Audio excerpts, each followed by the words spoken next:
Hey, Kara Oosterhuis here with RealAgriculture.com. I'm here today at the Alberta Beef Industry Conference in Banff, Alberta, and I have here with me Chris Law, who is a partner at M&P. How's it going today? Fine, thank you. So you're here today to talk about cybersecurity. What are some of your main messages?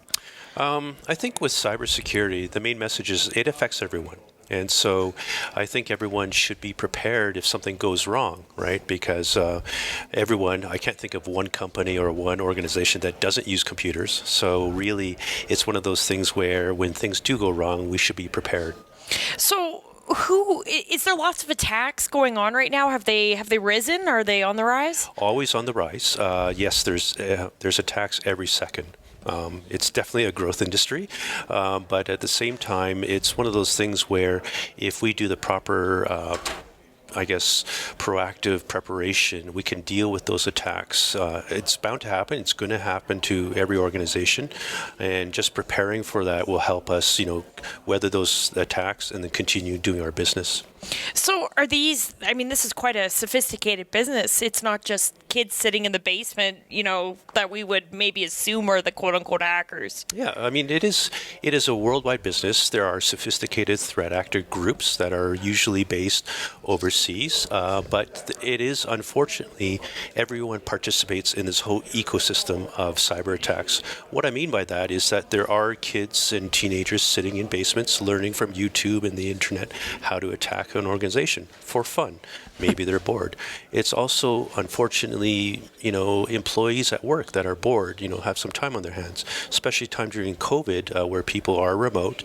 There's not that much monitoring. So we know that there's a lot of, unfortunately, people that have spent time and learn how to attack and then get access to organizations' networks. Once that happens, they sell that access to, let's say, consignment sites on the dark web. And when that happens, these threat actors, these sophisticated threat actors, take those accesses and then do their damage. So they launch the sophisticated attack. So everyone sort of sells access up. And then, of course, when ransomware payment is successful, they dole out the money to the various folks down the line. So I think in agriculture, we often think, that's not going to happen to us. We're small companies, even though that's not the case. Mm-hmm. Why is it important that you're speaking here today and that we are aware that this could happen? Well, I think with agriculture, as with a lot of critical infrastructure organizations, they still use a lot of industrial control systems, right? And so those are most vulnerable to attacks because they were not originally designed like your average laptop or computer or workstation at home. These industrial control systems were designed to work all the time, no matter what. And if something goes wrong, you basically turn off and turn back on. It resets itself. Now, with that, the threat actors know that these are prime targets, easy to access, easy to shut down. And so because they were not designed with security in mind, it gives them a huge target. At the same time, makes us, react much more quicker and also much more with fear because we know that these are critical systems, yet we can't do anything about it except, listen to what the threat actors want or pay the ransom or what that. So that's a huge risk for us, for sure. So where would you say a lot of companies are most vulnerable when it comes to cybersecurity? I would say that the awareness part. I think if we take, not just knowing the fact that this is an imminent and ongoing threat. If we just practice and train ourselves to understand that and understand what we can do to help prevent these attacks or make us less of a target, then we should be better off, right? I think that's the number one thing. It's awareness. It's also works both ways. If you don't know about it, you learn about it. But if you do know about it, you take the risk much lower than it was if you didn't know about it. If that makes sense.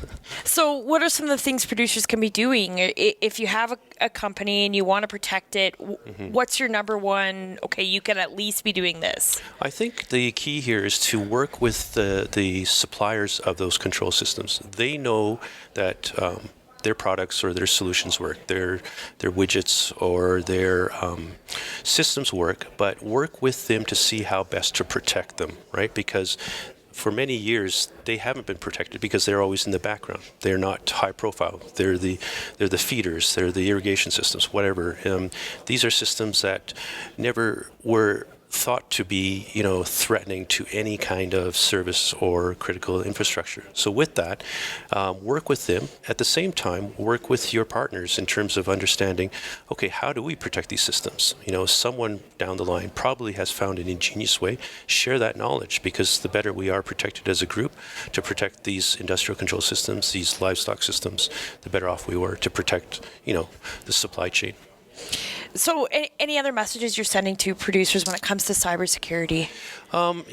We're not asking them to learn everything and be cybersecurity experts. There are experts out there. Reach out.